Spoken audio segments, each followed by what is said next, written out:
When we look around this society and from the perspective of health, what do we see? We see that 50% of adults in this society, which considers itself the most successful society in the history of the world, actually suffers of some chronic illness, heart disease, high blood pressure, cancer, whatever, autoimmune disease, whatever it happens to be. 50% of adolescents today are now set to meet the diagnostic criteria for one or another mental health condition. There are 3.5 million children in this country who are receiving stimulant medications for ADHD. And in my own country, Canada, the number of prescriptions for ADHD has gone up 43% in the last 5 years. There are 500,000 children in this country who are receiving antipsychotic medications. Not because they have psychosis, but because they are upset and their behaviors are problematic. What we have here is the massive experiment in the chemical control of children's brains without knowing what actually the long-term effects will be. I know that in Vancouver, British Columbia, where I live and work, there's a clinic at the Children's Hospital specifically to deal with the side effects of antipsychotic medications on children. In the United States, the antipsychotics, risperidone and Seroquel, I think are in the top 4 to 6 prescriptions given out in this country, not to mention the antidepressants. Now, how do we understand all this in this very successful society? Well, medicine, mainstream medical perspective in which I was trained, basically looks at it from a very strictly physical point of view. Mainstream medicine separates two areas that can't be separated. One, it separates mind from the body. So we treat the body as a discrete entity without reference to people's emotional and spiritual lives, number one. And number two, we separate the individual from the environment as if the individual was not affected by the environment.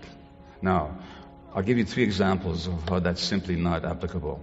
It's been studied now and well documented that children whose parents are stressed are more likely to have asthma. So in polluted areas where the air pollution itself acts as an irritant and therefore increases the risk of asthma, which represents an irritability of the airways, it's the children of parents who are most stressed who are most likely to have asthma. In other words, the psychological emotional states of the child, of the parent I should say, affects the physiology of the child's lungs. And how do we treat asthma? Guess what? We treat them with stress hormones, adrenaline and cortisol. But we never ask ourselves, does stress have something to do with causing these kids asthma? In Australia, to give you another example of what I mean by the biopsychosocial nature of human beings, which is to say that our biology is shaped and affected, influenced for a lifetime by our psychological and social relationships and environment. In Australia, they looked at 500 women or so with breast biopsies for suspicious lumps. Now, before the results came back, these women underwent a psychological interview. It turned out that if a woman had been emotionally stressed prior to the onset of that lump, that by itself did not increase the chance of that lump being cancerous. 0 effect. Similarly, if a woman was emotionally isolated, that had no effect either. 0. But if a woman was emotionally isolated and stressed, the risk of that lump being cancerous was 9 times as great as the average. Now, the physicians couldn't figure this one out, because logically speaking, how do 0 and 0 add up to 9? How does 0 and 0 multiply to 9? But if we understand that human beings' physiology is affected by their relationships, then we see that when stress happens, cortisol elevates in the body, which is a stress hormone, which suppresses the immune system. Adrenaline increases in the body, which disorganizes the nervous system. In the short term, they help you fight back or to escape, but in the long term, they actually can suppress the body. No wonder then that people who are isolated and stressed are more likely to develop disease, which is to say that the disease is not simply a manifestation of some physical process unique to them, but it reflects their particular lives in a particular environment, in a particular culture. And finally, at the end of life, a study in the New England Journal of Medicine some years ago showed that a couple who've been together for a long time, when one of them is hospitalized, the other one has a significantly increased risk of dying. Which is to say that the physiology of us human beings is very much affected by the environment. And that is what may be called, and I refer to as a biopsychosocial perspective. We think that may be new. Well, it's revolutionary as far as mainstream medicine is concerned, but it's certainly not new. The Buddha said 2,500 years ago, he talked about the interconnection of everything, what he called the interconnected co-arising, interdependent co-arising of phenomena. So he said, look at a raindrop. It doesn't just contain itself. You can't just understand it as an isolated entity. In fact, it contains the sky. Look at a leaf. It contains the sky in terms of the irrigation. It contains the earth in terms of the materials that go into it, and the sun in terms of the light that's needed to make it grow. And he said that the birth and death of any phenomena are connected to the birth and death of all other phenomena. The one contains the many, and the many contains the one. Without the one, there cannot be the many. Without the many, there cannot be the one. And that was said 2,500 years ago, a lesson we're still trying to integrate and to understand and to apply to our lives. Now, I know that at a conference such as Pioneers, the emphasis is very much on the physical environment, particularly what we're doing to nature. And that's valid and necessary. But I think we need to broaden our view of the environment to actually include also the social, relational, interactive, and cultural aspects as well. Now, and also the economic ones. So, for example, a study a little while ago showed that when women who are pregnant breathe in polycyclic aromatic hydrocarbons, their children are more likely to have behavior problems by school age. So we think this is simply a physically environmental problem. No, it isn't. It's also a socioeconomic one, since it's poor women who tend to live in more polluted areas. And therefore, the medical scientists who did the study at Mount Sinai University School of Medicine, Mount Sinai School of Medicine in New York, said this is really a paper about social justice.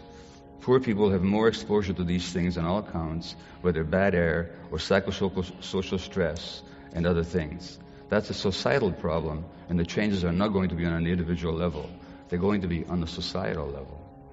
You can't separate individuals from an environment. Or to take another example, we know that lead exposure actually disturbs the nervous system, leading to learning and behavior problems. But amongst poorer kids who have an iron-deficient diet, that promotes the absorption of lead. So it's not just a lead problem, it's a socioeconomic problem on account of the poorer diet that these children have.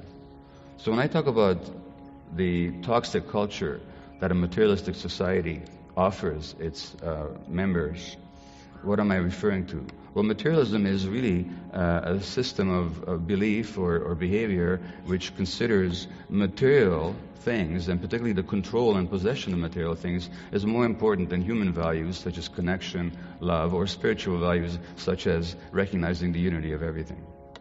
And that's the kind of culture we live in. Interestingly enough, the religious right, in their opposition to the very idea of climate change, or to the idea that the environment is important to look at, they will quote the Old Testament where man is given stewardship over the earth and all other creatures. But when they talk about stewardship, they mean control and dominance. There's another way to look at stewardship, which is caring and nurturing for, looking after. And in the materialistic sense, it's that control and ownership that we look at. And that means that the culture itself, quite apart from the physical toxins that we spew into the environment and the way in which we're altering the very air that we breathe and the very sun that beats down on us, that shines on us, we actually are affected also by the toxicity of human relationships, or the lack of human relationships that this kind of a society that emphasizes material values teaches us to pursue. And from that perspective, we have to understand that medicine is not simply a science. It's much more than that. It's also an ideology. It's a way of looking at human beings. So when we look at human beings as individuals without understanding the importance of their social relationships and their emotional, psychological interactions with others, that's actually a manifestation of the individualistic perspective of the entrepreneur, who says that only I matter and what I gain or what I control matters, and we're all in competition with one another. So you see that economic ideological perspective also showing up in its own particular way in the practice of medicine. Well, reality is totally different. Reality tells us that we can't be separated.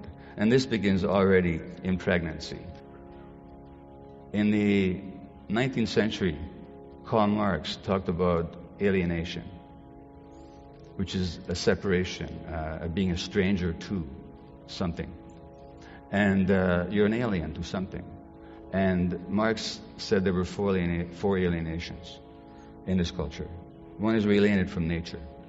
Well, at a conference dedicated to looking at the physical and the natural environment, I don't have to say much to you to show how alienated we are from nature when we're destroying nature itself.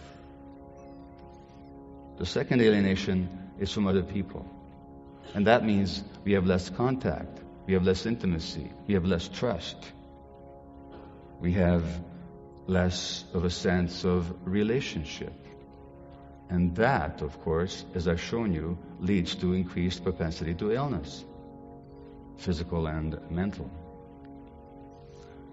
We're alienated from our work. A lot of people no longer do work that has any meaning to them. And that means that, and since human beings are productive creatures, we really are created in the image of God. We're meant to create. When we do work that's not creative, that doesn't reflect who we are, that imposes depression, anxiety, a sense of meaninglessness. And when we have a sense of meaninglessness, we'll want to substitute that sense of meaninglessness or that sense of meaning that we've lost by all kinds of other activities, and then we get all hung up on how we look, or how people feel about us, what we can obtain, what we can possess, what successes we can achieve. In other words, all the false substitutes which cannot possibly compensate us for the lack of genuine meaning. And of course, what this society does, it sells us a lot of products that substitute for that loss of meaning. In fact, much of the economy is based on a loss of meaning in our culture. And finally, and most importantly, we become alienated.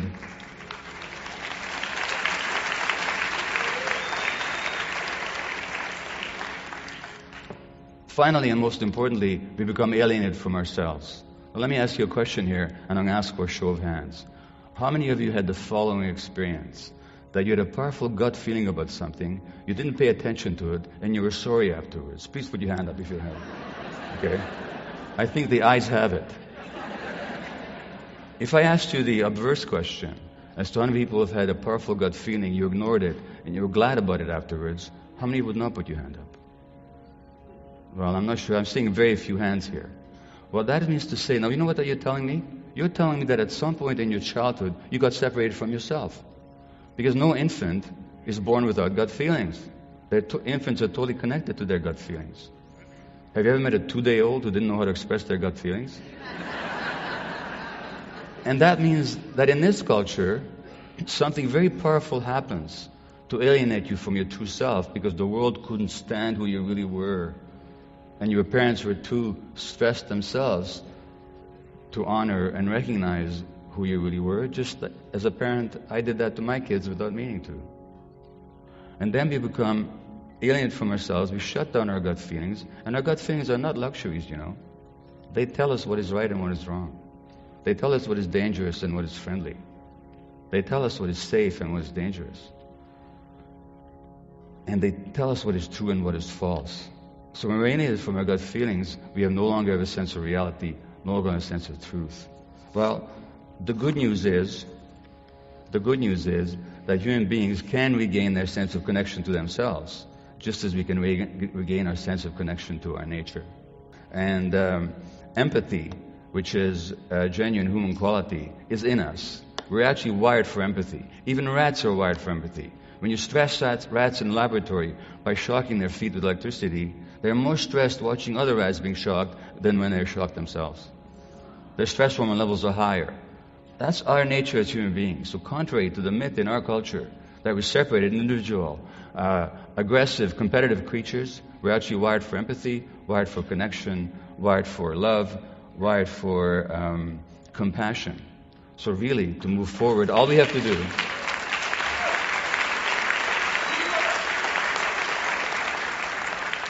do not an easy task, but it's certainly available to us, is to get back to our true nature